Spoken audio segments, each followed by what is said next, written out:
আসসালামু আলাইকুম সুপ্রিয় দর্শক, অ্যানি কিচেন অ্যান্ড ব্লগ চ্যানেলের পক্ষ থেকে জানাচ্ছি সবাইকে স্বাগতম। আজ আমি খুবই সহজভাবে মাত্র 1.5 কাপ ময়দা দিয়ে অনেকগুলো নরম তুলতুলে স্পাইসি এবং জুসি মোমো তৈরি করে দেখাবো, এবং সেই সাথে মোমোর জন্য একটা সসও তৈরি করব। আর এই সসটি দিয়ে মোমোগুলো খেতে এতটাই টেস্টি যে আপনারা আসলে না খেলে বুঝতেই পারবেন না। তাহলে চলুন আর দেরি না করে চটজলদি দেখে নিই রেসিপিটি। প্রথমেই আমি মোমোর জন্য একটা ডো তৈরি করে নেব। সেজন্য এখানে আমি নিয়েছি 1.5 কাপ ময়দা।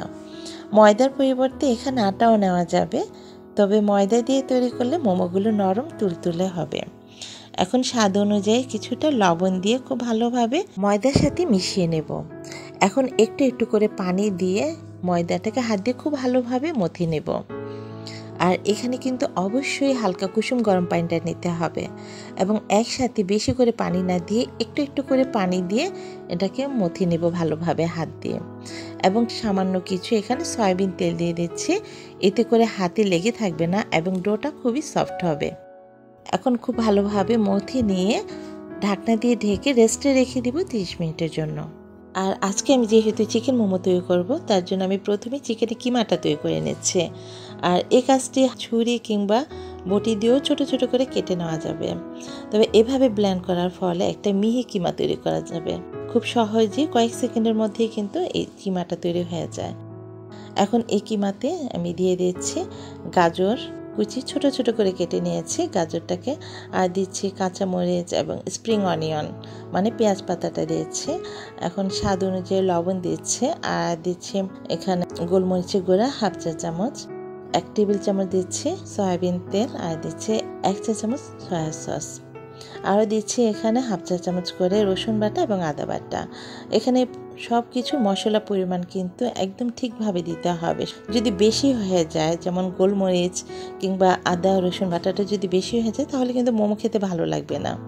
এখন সব কিছু চিকেনের সাথে খুব ভালোভাবে মিশিয়ে নিয়ে একপাশে রেখে দেবো। এখন মোমোর জন্য একটা স্পেশাল সস তৈরি করে নেব, আর এই সসটি কিন্তু মোমো তৈরি করার আগেই তৈরি করে রাখতে হবে। এখানে আমি নিয়েছি 1 টেবিল চামচের মতো রসুন কুচি, আর নিয়েছি 1 চা চামচ চিলি ফ্লেক্স, 1 চা চামচ সাদা তিল, আর নিয়েছি 1 চা চামচ চিনি, আর দিচ্ছি এখানে 2 টেবিল চামচ সয়া সস, 1 টেবিল চামচ নিয়েছি হোয়াইট ভিনেগার। খুব ভালোভাবে এখন মিশিয়ে নেব।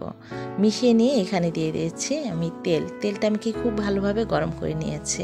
আর এখানে আমি 1 চা চামচ নিয়েছি সয়াবিন তেল, 1 চা চামচ নিয়েছি সরিষার তেল। আর এই সসটি ঘরে বেশি করে তৈরি করে নর্মাল ফ্রিজে রেখে বেশ কিছুদিন পর্যন্ত খেতে পারবেন, কোনো রকম নষ্ট হবে না। আর নুডলস কিংবা পাস্তা দিয়ে এই সসটি খেতে কিন্তু খুবই ভালো লাগে। আর 30 মিনিট রেস্টে রাখার পর ডোটা দেখুন কতটা সফট হয়ে গেছে। মোমোর জন্য ঠিক এমনই একটা পারফেক্ট ডো তৈরি করে নিতে হবে, তাহলেই মোমোগুলো হবে নরম তুলতুলে। এখন এই ডোটাকে আমি হাত দিয়ে একটু ভালোভাবে মথিয়ে নিয়ে একটি ছুরি দিয়ে 2 টুকরা করে নেব। 1 টুকরা রেখে দিয়ে ঢাকনা দিয়ে ঢেকে আরেক টুকরা দিয়ে আমি বড় সাইজের একটা পাতলা একটা রুটি বেলে নেব। তারপর একটি কুকি কাটার দিয়ে ঠিক এমন শেপের আমি ছোট ছোট করে অনেকগুলা কেটে নেব। আর এভাবে কুকি কাটার দিয়ে কেটে নেওয়ার ফলে সবগুলোর সাইজ কিন্তু একই সাইজের হবে, এবং অল্প সময়ে অনেকগুলো তৈরি করা যাবে মোমো। আর এক্সট্রা যে কাই আছে এটা দিয়েও কিন্তু একটা বড় রুটি বেলে ঠিক একইভাবে আমি আরও অনেকগুলো মোমো তৈরি করে নিতে পারবো। এখন একটু একটু করে আমি মোমো তৈরি করে নিচ্ছি। আমি খুবই সহজ একটি মোমো ডিজাইন তৈরি করে দেখাবো, আশা করছি এটি সবাই পারবে। প্রথমে চিকেনের পুরটা মাছ বরাবর দিয়ে দেব, তারপর দেখুন আমি কিভাবে তৈরি করে নিচ্ছি, আপনারা একটু লক্ষ্য করলেই বুঝতে পারবেন। আসলে মোমোর বিভিন্ন শেপের এবং বিভিন্ন ডিজাইনের হয়ে থাকে, তবে আমার কাছে মনে হয় এই ডিজাইনটি খুবই সহজ এবং দেখতেও ভালো লাগে। ঠিক একইভাবে বাকি মোমোগুলো আমি তৈরি করে নেব। আর 1.5 কাপ ময়দা দিয়ে আমি ছোট ছোট করে টোটাল 25টার মতো মোমো তৈরি করেছি। আজকে আমি অর্ধেক তৈরি করব, আর বাকি মোমোগুলো আমি একটা এয়ারটাইট বক্সে রেখে ডিপ ফ্রিজে রেখে দেবো। আর আজকের মোমোগুলো আমি স্টিম দিয়ে তৈরি করব, তার জন্য এমন একটি স্ট্যানারি নিয়ে আমি এগুলো স্টিম দিব। তার আগে এখানে কিছুটা অয়েল ব্রাশ করে নিচ্ছে, আর অয়েল ব্রাশ করার ফলে মোমোগুলো খুব সহজেই উঠে আসবে। আর খেয়াল রাখতে হবে মোমোগুলো যেন একটার সাথে আরেকটা লেগে না যায়, একটা থেকে আরেকটা দূরে দূরে রাখতে হবে। আর মোমোগুলো স্টিম দেওয়ার জন্য আমি আগে থেকে একটা হাঁড়িতে পানি ভালোভাবে গরম করে নিয়েছি। এখন চুলার আঁচটা হাইতে রেখে ঢাকনা দিয়ে ঢেকে মোমোগুলোকে স্টিম দিব 5 মিনিট পর্যন্ত। আর 5 মিনিট পর দেখুন মোমোগুলো কিন্তু খুব ভালোভাবে হয়ে গেছে, দেখে বুঝতেই পারছেন। আসলে 2 থেকে 3 মিনিটের মধ্যেই কিন্তু মোমোগুলো হয়ে গেছে।